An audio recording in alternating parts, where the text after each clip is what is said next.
Thanks so much for having Chuck on your podcast. He hasn't stopped talking about how appreciative he is that he was able to share his insights with your viewers. But don't tell him I told you that.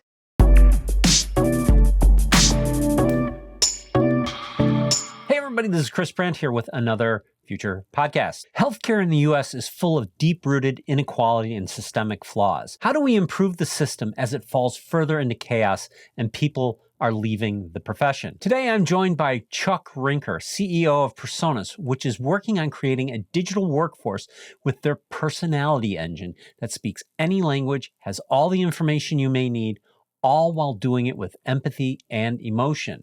So let's talk with Chuck about what he is seeing and how it all works. Welcome, Chuck. Thanks, Chris. We really appreciate you having me. Looking forward to this conversation. Me too, because I think you guys have done something really kind of interesting. And since we last talked, my father has gone into an assisted living facility and things like that, and there's been a lot of time navigating hospitals and those sorts of things.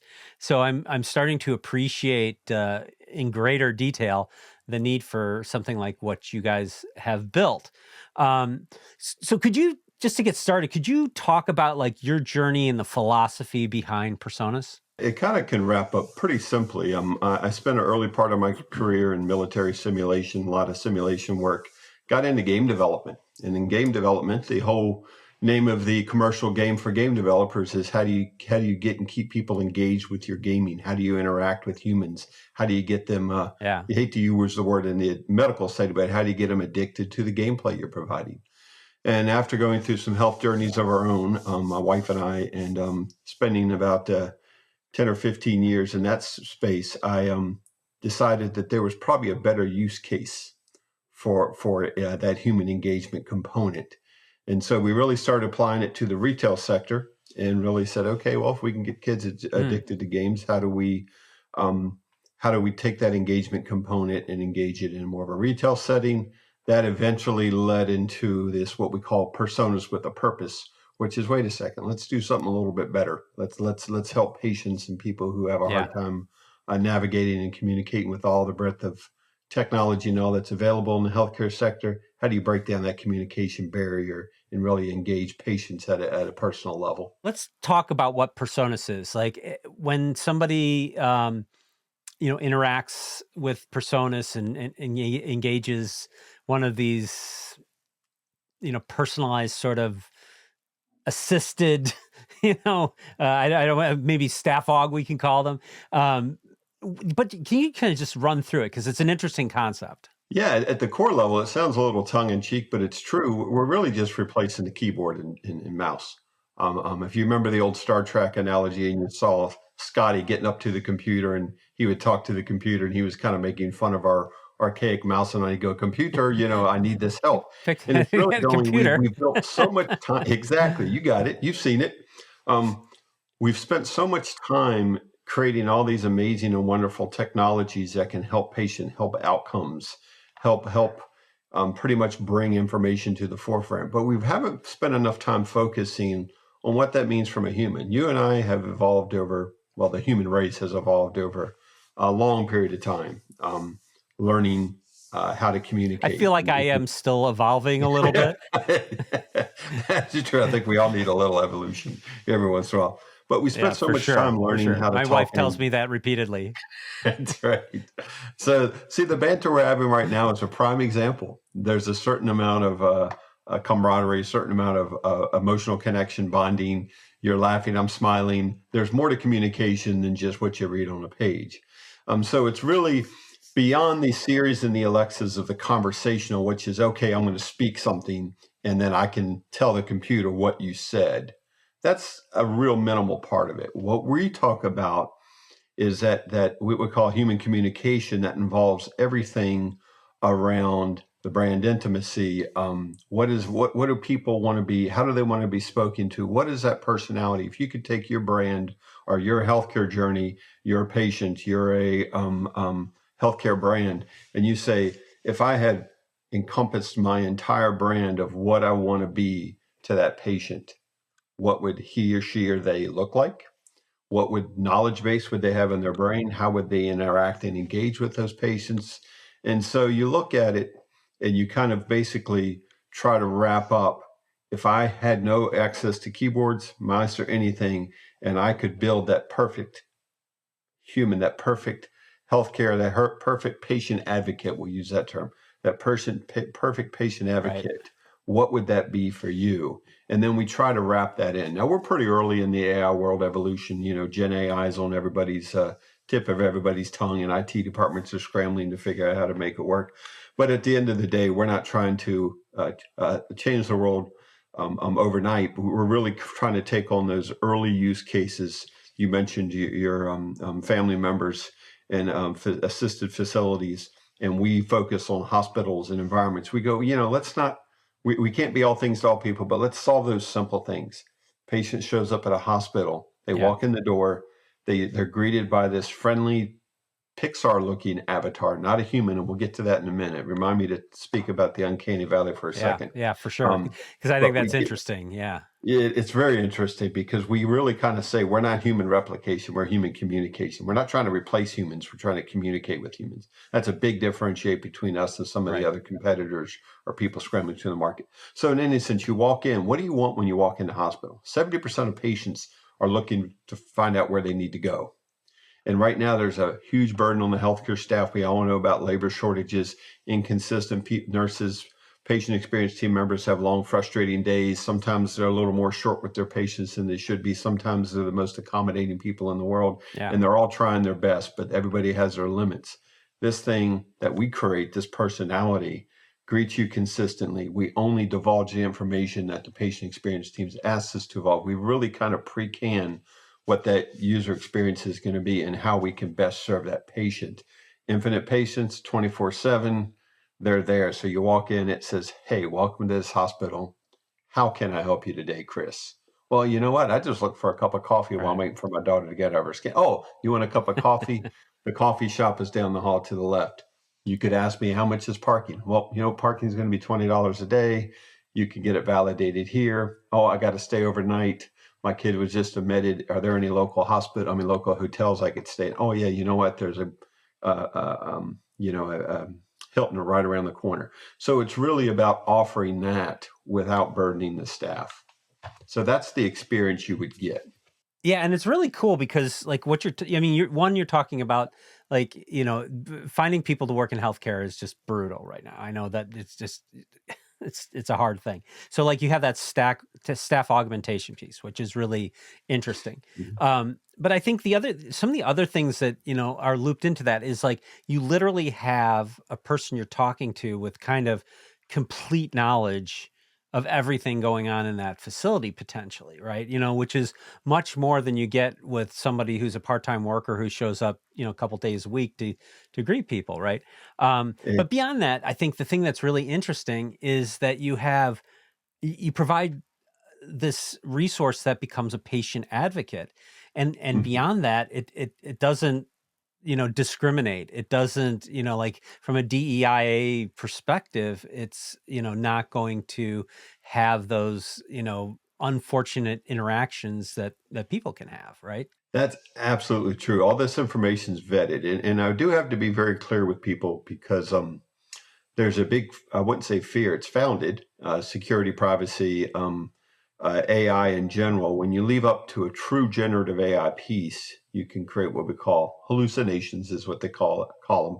But it's basically you're letting the computer create the final response. And that's at this point in the evolution of generational AI, generative AI, I think that's a little premature. We're betting too much on that horse.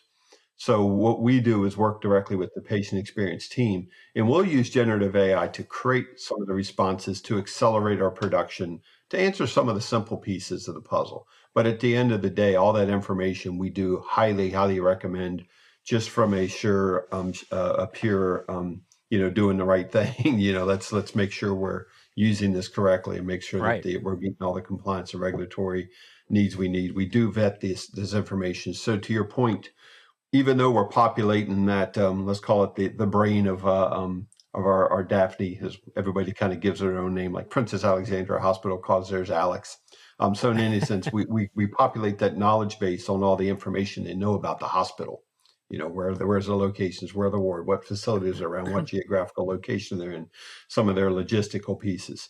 So you do train that, and all that ultimately is pre-vetted through the patient experience team. So what it gives us is a vetted informational data source for the brain of Daphne. But to your point, it does pretty much eliminate recurrent training and makes it incredibly easy for onboarding as well. As a matter of fact, a lot of the staff members will play with and talk to the avatar itself.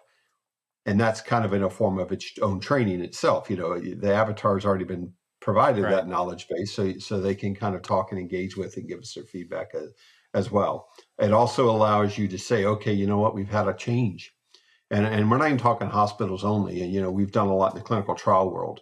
And I wanted to address that because in healthcare overall, even in the hospital environment, trust is key. And so when information changes, they have to trust that information is correct. And they have to trust that the information they're giving out is utilized in the capacity it's done. And one of the interesting studies that we draw upon was a study done where patients are disseminating sensitive medical information to their doctor. So let's just, you can see me, you're on YouTube. I'm the old 57-year-old white guy. Let's be honest about it. I'm the quintessential gray-haired, middle-aged white man.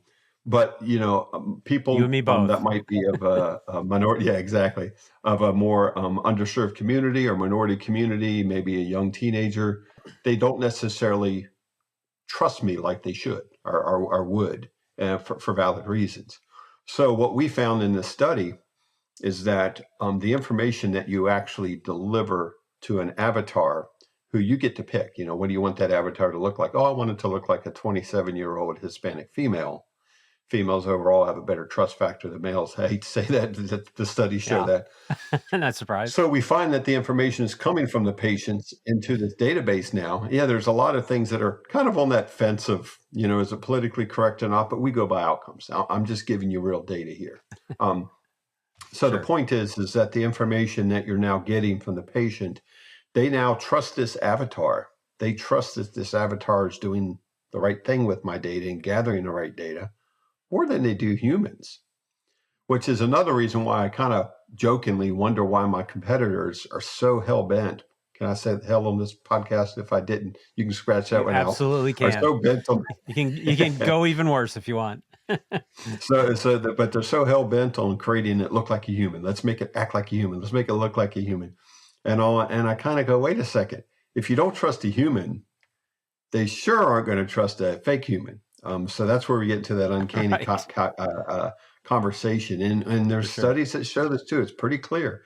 The more human-like it gets, unless it really is a human, you get that uncanny valley, which I can, for the layman term, it's basically the creepy factor. When things happen a little too human, but they're not perfectly human.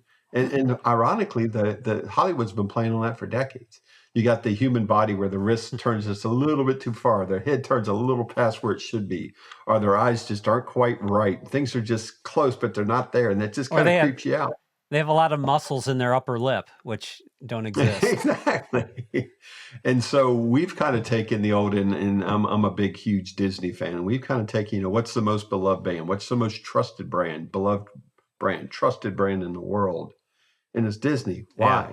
Because Disney encompasses human characteristics, but in a non-human. There's nobody looks at a Disney film and goes, "Oh, well, that's a real person," but they have real emotion. Right. They cry over Disney characters more than they cry over real people. So it creates that emotional connection and that actual trust bond, that empathy, that approachability, that trust. And so we've really, we were formed out of a bunch of game developers. So we've really just embodied that into our digital personality engine is what we've really targeted for. Yeah, I cannot watch Disney movies with my kids. It's just too embarrassing at some point. So I'm like, I got something in my eye, Yeah, you're a case point. People see the Disney movies, and if they look at the power of Disney versus I don't want to go to the doctor. I don't like talking to doctors. I mean, come on, how much more obvious can you be? So Yeah, I would totally rather talk to a Disney character than a doctor any day. absolutely. You're solving some big problems in the healthcare space with what you're doing. I mean, can you speak, like we talked about, like the DEIA part of it and like, and you mentioned, like there is a big disparity, between races in terms of medical outcomes, right? Mhm. But I mean, like in like the ways of being like a patient advocate, for example, like, you know, how does that, like communication work? Is it just because they're more comfortable talking to these people, or is it because, that avatar is sort of categorizing and classifying some of the problems, and so sort of helping, the doctor get to the problem faster too, or is it just because it's providing more information? No, that's great. That's a great question. And right now, at this point in our career, our journey with PRSONAS, we really haven't, quite honestly, our support for the HCPs has been a little more tertiary. We're really focusing on a patient. So it's more about patient information. So like, for instance, Okay. long ago, back in probably 2013 or before when we first started, we put a couple of animated characters into the Disney hospital down at Celebration Health. And the kids were greeted by this bear, this animated bear, and this bear would talk to them and tell them what they should experience going through MRIs and CT scans. And the goal there was to get Okay. kids more acclimated and comfortable and not be so scared about getting CTs, with the end outcome being a reduction in sedation rates. I think we reduced sedation rates by about 4.5 or 5%. Of course, the parents were more comfortable. Wow. Pre-op, post-op stays were reduced. So it wasn't a huge, oh my God, this is the best thing since sliced bread, but it definitely moved the needle, and that's kind of where we're at there.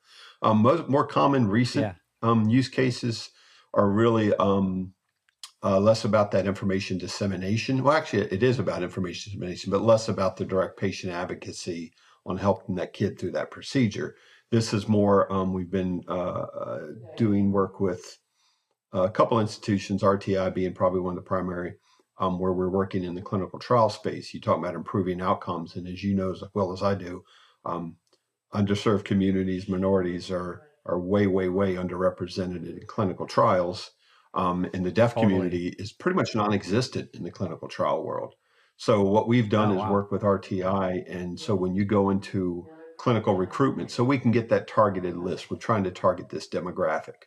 So what we do is we'll create characters that would be appealing, that would be more noted by that particular demographic we're targeting. So instead of just blanketing an email to 100,000 people and hoping that, if you're trying to recruit, let's say 150 participants for your clinical study, you're going to blanket it out there. You're going to try to target it through these algorithms and try to put up your models like most advertisers do. But at the end of the day, what catches your eye is, if it's not a cat video on Facebook, maybe we can catch your eye with a fun little animation that appeals to that demographic that says, hey, Which I'm here could to be a help. Let's say cat. you got it could be a cat, that 23-year-old Hispanic female saying, hey, are you, and this is a real trial we just are, but still undergoing the OBO trials for opioid addicted underserved community females who have had babies out of or out of not wedlock, out of opioid addicted parents. So what does that do to the baby? So by appealing Right. and letting the participants choose the character they want to engage with through the recruitment and consent process, we find they're much more at ease and they're much more comfortable. So they're now speaking more freely, they're getting the information, and that avatar is now walking them through the consent process and getting them to understand and agree to the pros and cons of being a participant in this trial.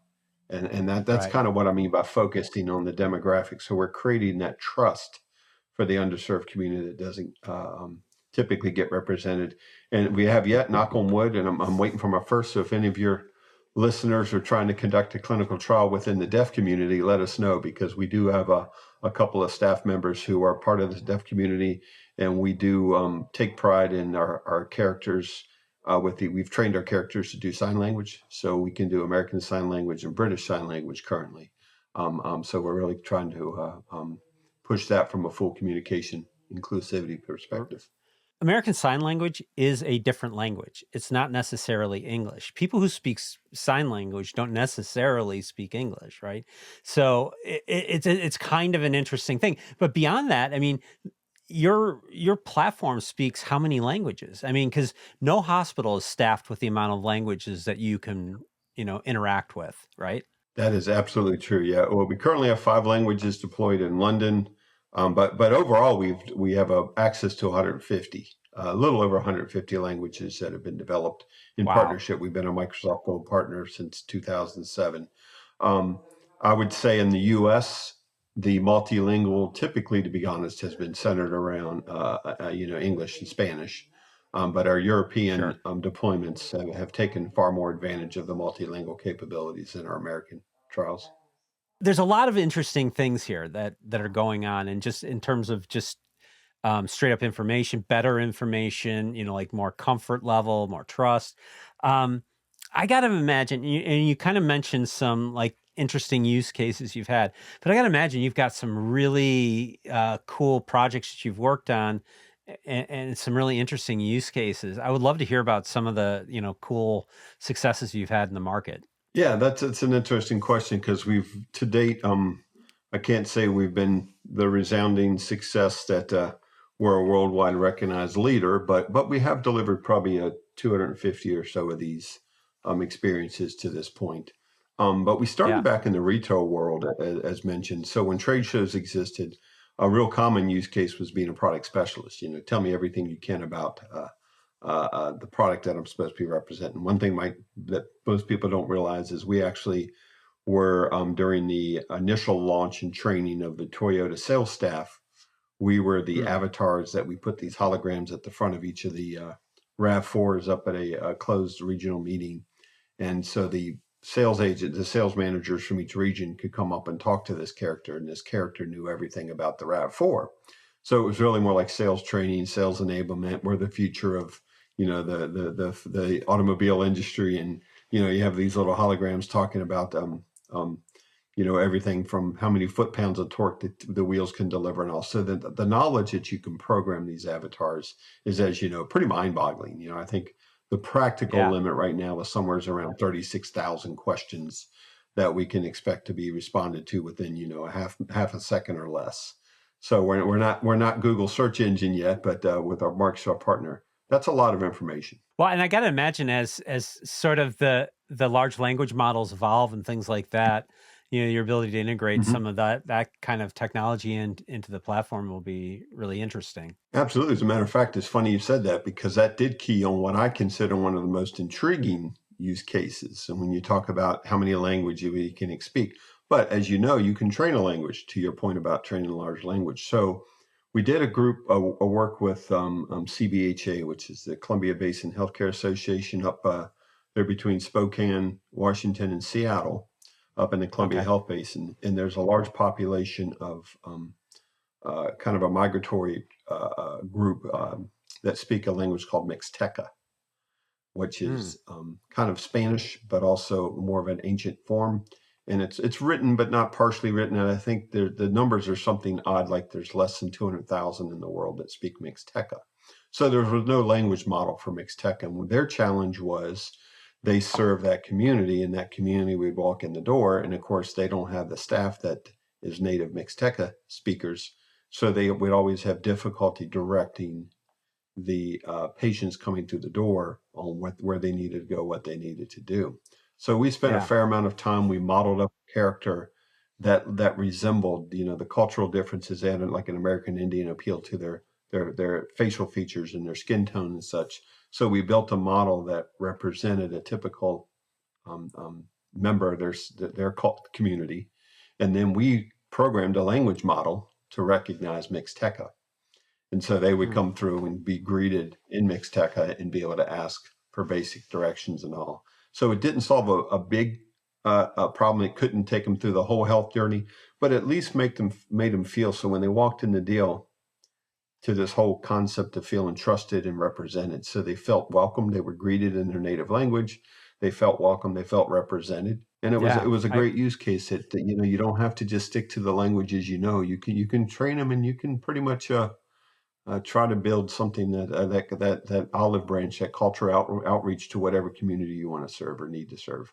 Yeah, and I mean that's interesting too, because there's a lot of indigenous languages that are kind of endangered now too, and a lot of those Absolutely. folks are very key on keeping those things alive, and so like I would imagine that would establish a lot of trust with a community who rightfully has very little trust in American institutions. Exactly. Could maybe And, feel a little bit more comfortable about that. That's very cool. That's very cool. absolutely. Yeah. And healthcare, we definitely have a slant and have a problem with underrepresented, especially in the clinical trial space. I think is a prime case. I tell people that most people don't realize that women weren't even allowed to participate in clinical trials till like 1972. And that's one of those absurd stats you almost don't believe unless you look it up and verify it yourself. But yeah, it's pretty amazing. There's so many strange things like that. It's like, how did that happen? I mean, and I like what you're talking about, because I know that clinical trials are really hard to put together. I was talking to another company called Sightline, and one of the things they do is they have large databases of previous clinical trials, so that if you're looking for a specific population, you can they can Hmm. help guide you to find that. But like interacting with that population, and servicing that population, getting them comfortable enough to participate in a trial, getting them to a Hmm. point where they can, in their own native language, communicate the type of things that they're experiencing. That I think is going to give you a richer profile of how well the study's going, right? Oh, absolutely. I don't think people realize how many clinical trials are either jeopardized or delayed because they can't recruit the proper number of demographics, a proper number of participants in the demographics they need to get their outcomes. And then you always have to worry about retention and losing them. And a lot of them are canceled afterwards. I think there was an interesting stat. I just got back from HIMSS 2024. I don't know if this number is true or not, but it's definitely one that I pulled from the trade show, that the cost just to get one patient recruited into your study, just one patient, is between about $6,000 and $7,500 per patient. So that's not Yeah. doing the trial. That's just getting that person through social media or outreach or call campaigns, whatever they have, and get them to agree to be in your study. Yeah. That's an incredible financial burden on the trial providers in the healthcare system. And Well, we did the work with the Healthy Nevada product, and on average, each site recruits about nationally. Now, these are just national numbers. You can look them up. If anybody wants to follow up with me after, I'll give them the source. But yeah. on average, you're getting about 1.6 patients per site per month. Not a Right. whole lot. Yeah. We did a 3 month, or actually about 4 months, and it extended to about 4 months. And we averaged almost 16 patients a month. Oh, So in 4 months, we recruited 64 patients.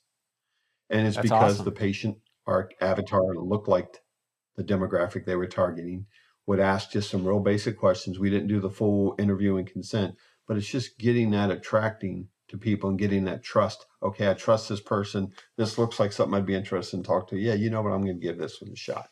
So it's really just more about that olive branch of communication.